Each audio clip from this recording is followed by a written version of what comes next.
Welcome to Legal 123s with ByrdAdatto. Legal issues simplified through real client stories and real-world experiences. Creating simplicity in 3, 2, 1. Well, welcome back to another episode of the Legal 123s with ByrdAdatto. I'm your host, ByrdAdatto, with my co-host, Michael Byrd.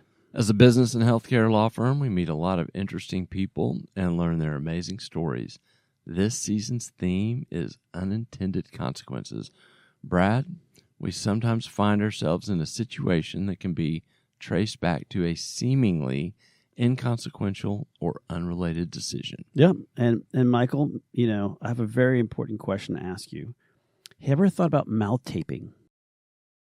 Yes, mouth taping has crossed my mind to do to you before every podcast. That's not fair. I don't even know that I've ever used that term, mouth taping, before. Where are you going with All right, this? well, it turns out people are taping their mouths shut at night. Apparently, the idea is to prevent mouth breathing, encouraging nasal breathing, and that you're going to get a better night's sleep. I feel dumber for learning that this exists, Brad. Has there been any study done? Anything?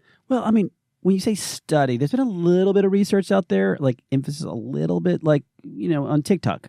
And, it's a TikTok trend, Michael. So these influencers are saying it is life-changing. Is that good research?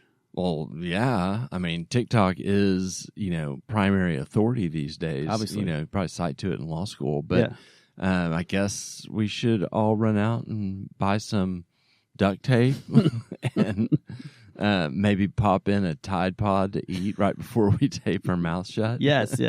Good idea with the Tide Pod there. Except the kicker apparently is shocking news, Michael. It actually can be bad for you. I was reading about another small amount of people hold their mouth closed and it was having trouble. They were having trouble breathing. It's actually making it worse. And I know it kind of sounds weird.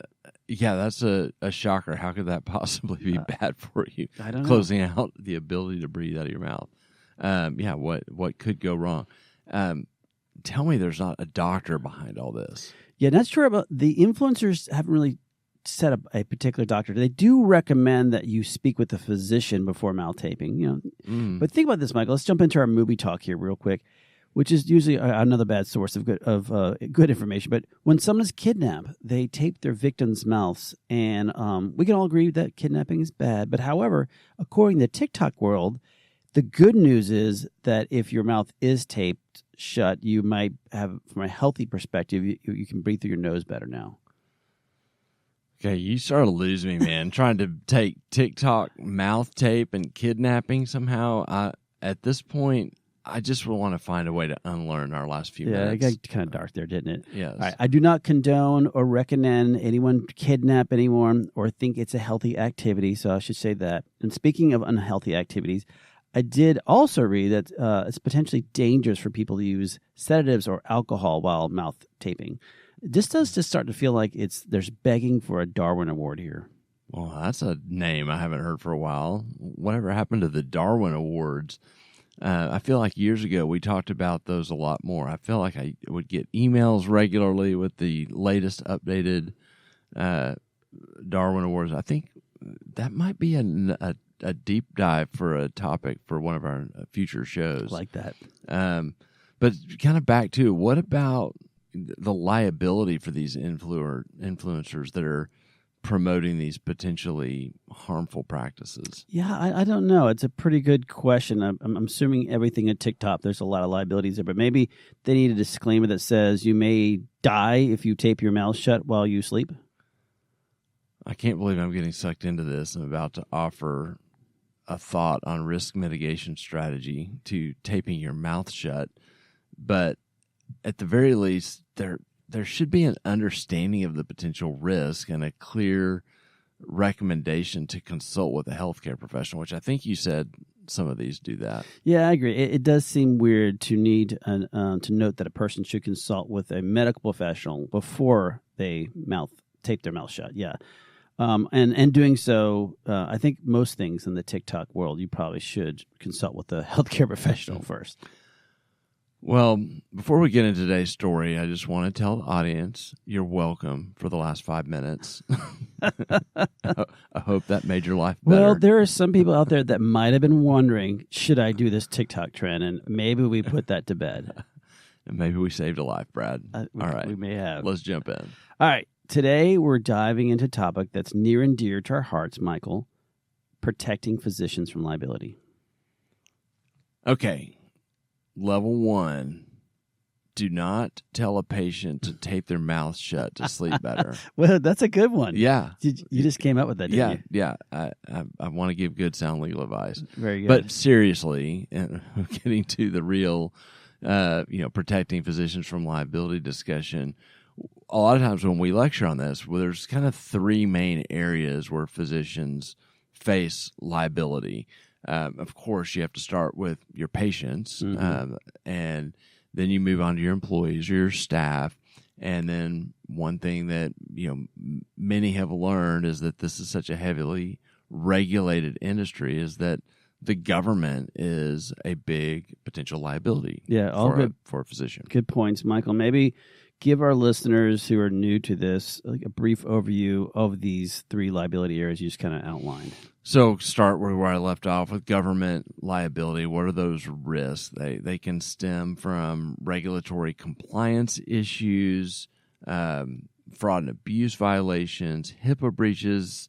They kind of show up in, at the state level in medical board complaints or other agencies at the state level. And of course, there's sometimes federal risk.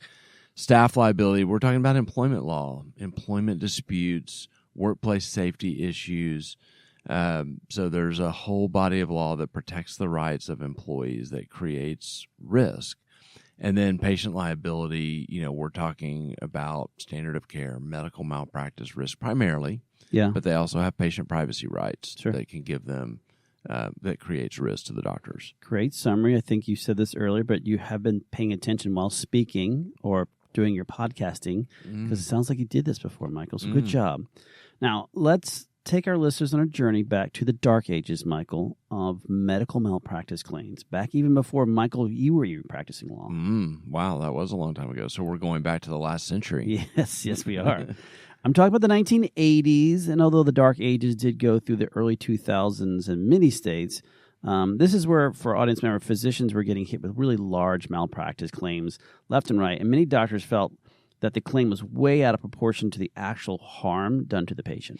And to be fair, to an ode to our clients who may be in a state like Florida, there are still some areas of the country where this risk continues. So we're not ignoring that. But to your point, Brad, the dark ages were different, even than the riskiest places today. Those were super challenging times for healthcare providers and a lot of angst in the doctor-attorney relationship. Yeah, no doubt.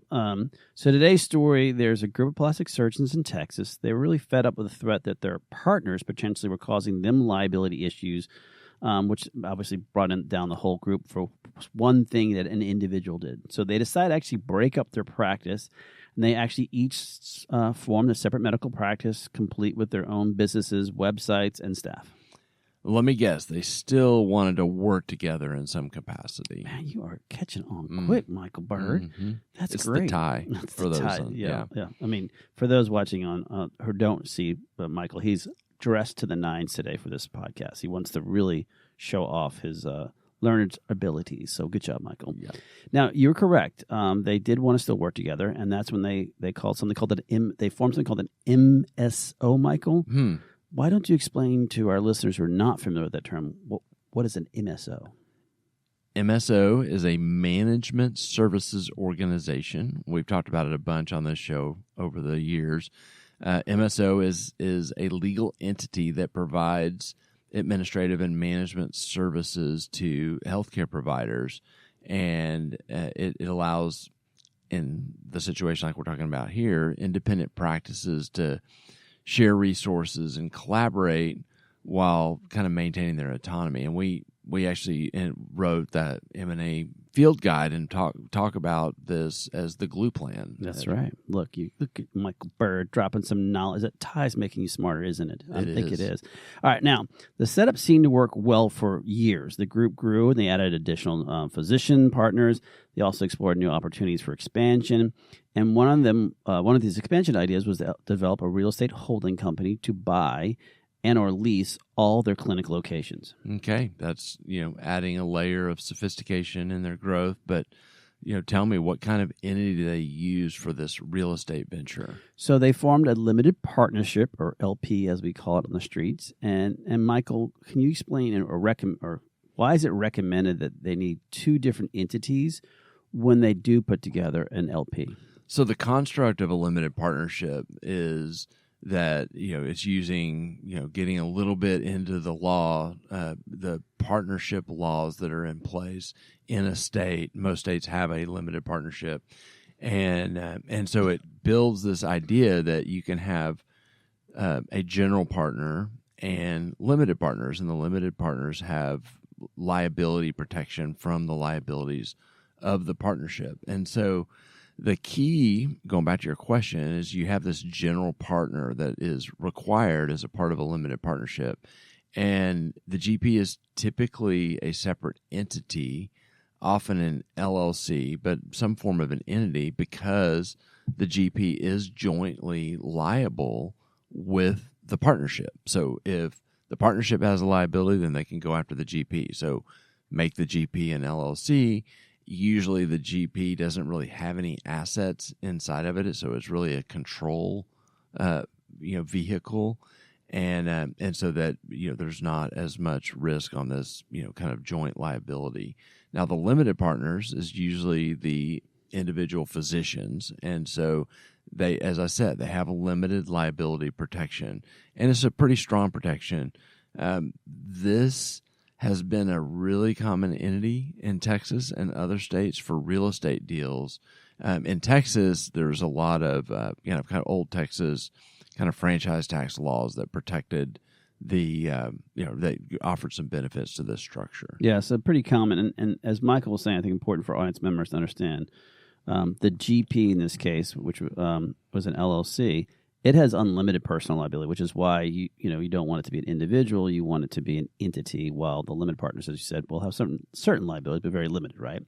And now, because we have these separate entities, the physician believed they were protected based on how you were describing the setup. So from their own individual liability, their CEO was out negotiating all the business deals and including the leases, and in this case, they executed a lease without a second thought. I sense a butt coming there, Brad. Oh, no. I think you're hanging out with me too much, Michael, because I'm starting to learn my ways. Mm-hmm. Now, let's fast forward about 4 years. The practice did enter into release in a new location, but they no longer needed that space because they acquired this space for some physicians on a kind of satellite location, and those physicians that were working at satellite location, they left the practice. And so it sat empty for like 12 months, and the CEO kept trying to sublease it or negotiate a buyout, but unfortunately they got no dice. So what did they do? Well, they're fed up paying this for this unused space in the satellite, and these savvy doctors decided to breach the lease. They felt confident that only the LP and the GP would be liable, but not them personally. I think I can see where this is going. God, he's good, Kennedy. He's pretty good today. It's that tie. Yes. Record it. No, scratch that. Don't record that. Audience members, I don't know what I'm drinking. This tea might have been spiked. Yes, Michael, to your point, it is not a surprise that there was a twist. The landlord sued not just the GP and the limited partnership, but they also sued each physician owner in their individual capacity. Okay, now that's getting confusing. I thought the whole point of the LP structure was to protect the individual physicians from this personal liability. You would think so, Michael, right? That was the whole purpose of your entire great description. Okay, and cut that beforehand as to why you have a GP and an LP. But Michael, this is where things kind of got interesting. The landlord's attorney argued that on this particular lease, all the limited partners had signed individually along with the GP. Oh, no. Oh, yes. And audience members, by signing the lease personally, the landlord's lawyer was arguing that these physicians inadvertently, but exposed themselves to liability for breach of contract and basically were personal guarantees on the lease, as the doctors were not required to sign this lease, only the GP was on behalf of the LP. It was a fact that these doctors really never considered when they just, saw their name, they wrote down, signed their name, and they weren't even thinking about it. So the landlord just kept arguing that they were personal guarantors because they had signed. And to be clear, this lease was written between the landlord and the LP and not with any other party. So it wasn't like they were named up anywhere else. And when the doctors, it was not clear as to why the doctors needed to sign the lease, because they were not personal guarantors of the lease, nor was there a personal guarantee in the lease. Let's just start with this. Signature blocks can be devastating for circumstances like this. And the fact that they signed whatever theory there is, that their signature showed up on that lease, creates exposure in some way. It becomes critical. Okay, well, why and how did they sign? And if it was just a blank signature, I mean, there's any number of arguments that could be made if they just sign their names. But another factor is, let's say that they signed as limited partners. And what I mean by that is that it had their name, and then kind of underneath it, they had the words limited partner or something that showed the capacity by which they're signing. There's a ton of risk there, because one of the things in Texas and in many states, when you're a limited partner, is to maintain the protection of being a limited partner, you have to refrain from doing certain things. And one of the things is kind of acting on behalf of the partnership. And it gets into more detail than that. But if you're signing a lease on behalf of a limited partner, you probably are breaking the rules on what you can do as a limited partner. And the consequences of that is that you become a general partner, which then means you're jointly liable. And for audience members, understand that many times with commercial leases and or with you're taking out a loan, there will be times that you could have 10 or 15 different entities showing up, but they may still ask the individual to personally guarantee it. And in this particular lease, there was not one. Yeah. So to your point, signature shows up. That's a problem no matter what. There's some technicality on, is there a personal guarantee with that page where the signatures show up versus on the, where the tenant signs. And kind of either way, you got a problem if it's not I's dotted and T's crossed. Yeah, absolutely. And this lawsuit, as you can tell, put each physician's personal assets now at risk, which is the entire reason, Michael, why they had all these separate entities. Oh, man. All right, let's go into commercial, and when we get back, let's talk about what happened and some other lessons learned. Excellent. Many business owners use legal counsel as a last resort rather than as a proactive tool that can further their success. Why? For most, it's the fear of unknown legal costs. ByrdAdatto's Access Plus program makes it possible for you to get the ongoing legal assistance you need for one predictable monthly fee. That gives you unlimited phone and email access to the legal team, so you can receive feedback on legal concerns as they arise. Access Plus, a smarter, simpler way to access legal services. Find out more. Visit ByrdAdatto.com today. Well, welcome back to Legal 123s with ByrdAdatto. I'm your host, ByrdAdatto, with my co-host, Michael Byrd. Now, Michael, for those that don't know, this season our theme is unintended consequences. Yes, and today we have a story about some docs. They're nameless today, so they want to remain nameless after the story. Anonymous, yes. So we have some doctors who had kind of went into a limited partnership vehicle for purposes of kind of holding the real estate. In this case, they just ended up deciding to lease some property, and so it worked until it didn't. And what happened was they decided they didn't need the space. They decided that they were going to flex their protection they had under their being limited partners and the fact that they didn't sign a personal guarantee and just walk the lease. Yeah. And the problem was, as we discovered, is that they had signed their names to the lease. And it was just like, picture, the lease, the tenant signing, and it has the general partner's signature block, but then it just lists all the doctors below it, and they all signed it. Yep. And so that's a problem. Yes. And that's kind of where we left off, is that we had a problem on our hands. Yeah, and Michael, before we jump back to today's story, let's take another step back here for our audience help here and understand reasons why doctors would even develop these complex models. What was, going back to what we kind of said earlier, why would you do that in the first place? Yeah, I mean, you do, liability protection and asset protection. There's good idea. Kind of two things. So from a liability protection perspective, you've got this lease, which creates an obligation that they breached, and so that creates, obligations. Well, if you have this lease and that's through a vehicle, a limited partnership that's separate, kind of from, your other obligations or where you house your assets, then, you kind of keep those potential liabilities out there. And then from a asset protection perspective, if this partnership is, quote, liable for those lease obligations, but the doctors as limited partners are not, then they can't get to the doctor's assets. And so, you end up creating a strategy, to protect your assets as a doctor. And so the overall main purpose of a limited partnership is to enable investment in business operations with this clear separation between the active managing general partner and these kind of passive protected other doctors.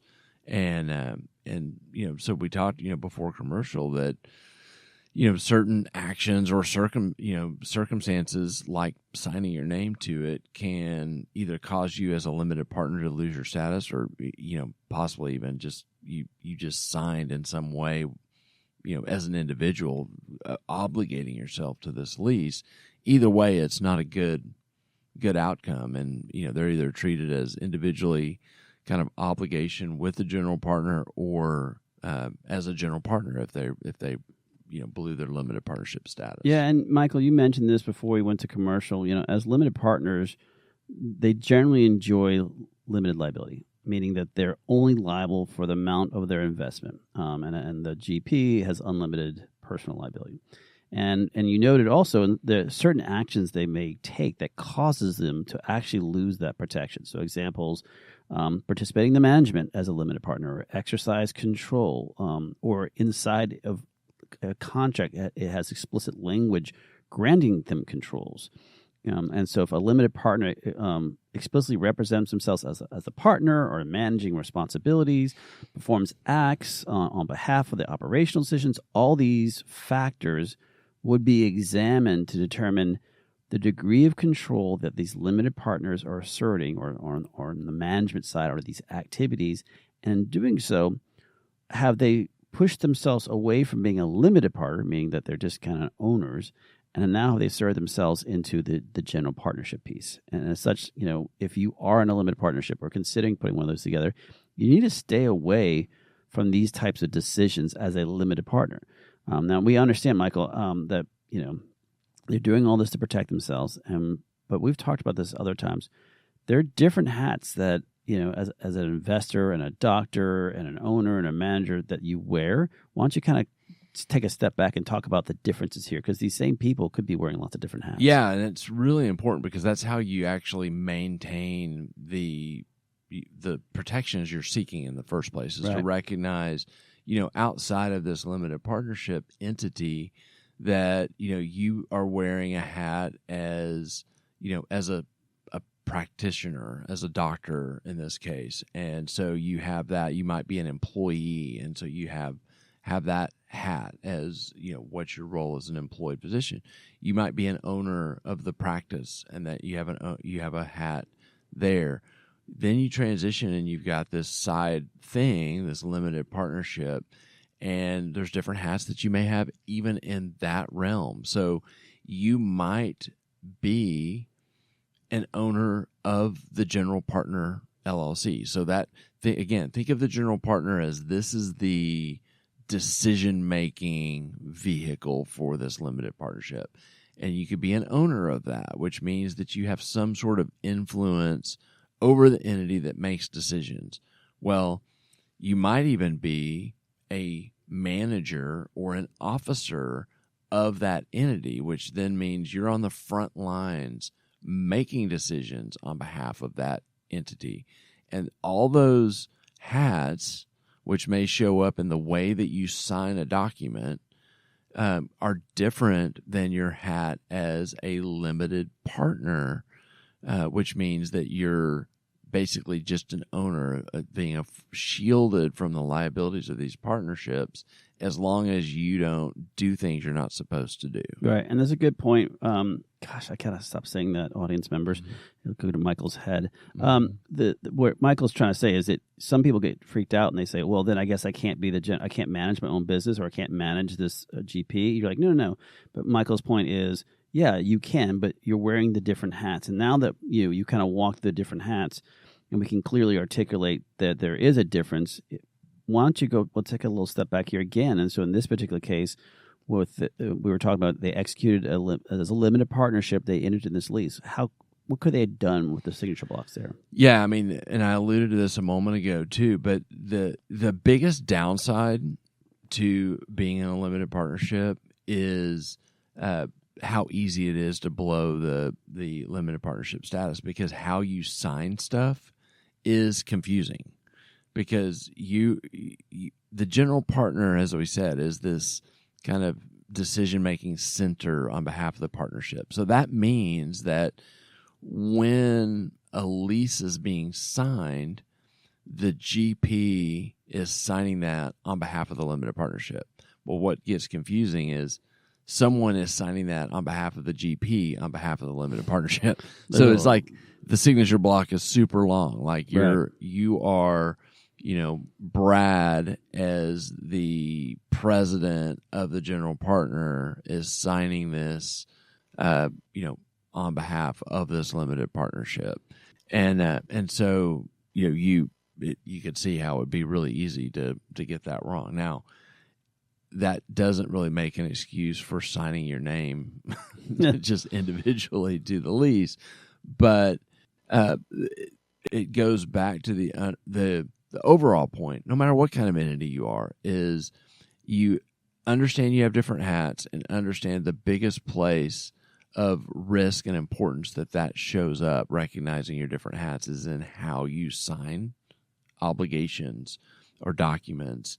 And so, again, whether it's your own practice, you signing as an officer or as, a manager for an LLC, all of that makes a big difference on what risk you're carrying. Yeah. And so to Michael's point, audience members, again, it's when you have all these different structures in place, knowing which hat you're wearing when you show up to sign an agreement and making sure the agreement reflects the proper hat is critical. And obviously, in this case, these physicians learned the hard way that, simple signature can, I'm using this quote unquote, pierce the corporate veil that they had surrounded themselves in. And it's just kind of a stark reminder that in the world of business or healthcare, however you want to look at it, the devil is often in the details itself. Yeah, piercing the veil is a legal doctrine that has a very specific kind of concept legally, but the way we use it kind of anecdotally in conversation is just this idea of this is how the people that are suing you can get past this protection that you perceive that you may have. So what ended up happening at the end, Brad? Well, Michael, unfortunately, after a lengthy and costly legal battle, the physicians did end up settling with the landlord for a significant sum. They were not happy about that. And they each obviously had to contribute personally to the settlement because, they were sued personally. And it was kind of a bitter pill for them to swallow. Yikes. That's not a good outcome. Tell me, what lessons can our listeners take away from this cautionary tale? Yeah, this is, it sounds weird, but have a qualified attorney review contracts before signing, no matter how good the CEO in this case negotiated the deal points and how happy they were with the actual business terms. Second, understand, and we said it already, implications of signing documents in both your professional, personal, officerial capabilities, is because you don't want to really assume anything here because you're building this complex business structure and you want to do it correctly. And obviously with this information, this can help, at least at the very minimum, minimize the legal risks that you have and avoid, obviously, a nightmare scenario like this that we just discussed. All right, Michael, about the time to wrap up. Final thoughts. Before you say yes to signing a document, tape your mouth shut and go make sure you get advice that you're signing it in the correct way. Yes, or don't. All right, audience members, we're back next Wednesday. We'll be discussing unintended consequences with special guest Dr. Alan Durkin. Thanks again for joining us today. And remember, if you like this episode, please subscribe, make sure to give us a 5-star rating, and share with your friends. You can also sign up for the ByrdAdatto newsletter by going to our website at ByrdAdatto.com. ByrdAdatto is providing this podcast as a public service. This podcast is for educational purposes only. This podcast does not constitute legal advice, nor does it establish an attorney-client relationship. Reference to any specific product or entity does not constitute an endorsement or recommendation by ByrdAdatto. The views expressed by guests are their own, and their appearance on the program does not imply an endorsement of them or any entity they represent. Please consult with an attorney on your legal issues.